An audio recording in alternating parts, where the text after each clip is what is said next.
দোস্ত, ফরিদপুরে রাজবাড়িতে কি ঘটনা ঘটেছে সেটা কি জানো তুমি? কি বন্ধু, যার মাজার ভেঙে ফেলছে সেই নুরা পাগলার কথা বলছো? হ্যাঁ বন্ধু, সেই কথাই বলতেছি। একজন মানুষের লাশ কি এভাবে পোড়ানো ঠিক হয়েছে?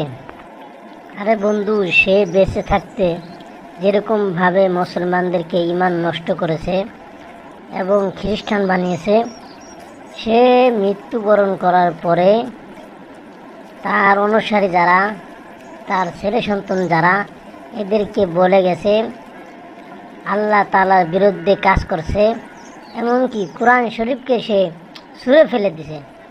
সে তো কোনো মুসলমান না, সেজন্য এ শাস্তি দেওয়া দরকার আছে।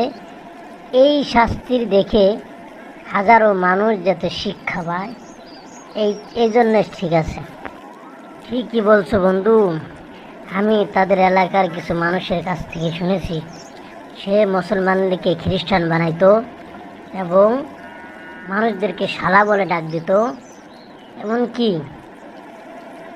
নামাজ উত্তর দিকে পড়তে বলতো, এবং এরকম জঘন্য কিছু কথাবার্তা বলেছে যা সরাসরি আল্লাহ তাআলার বিরুদ্ধে।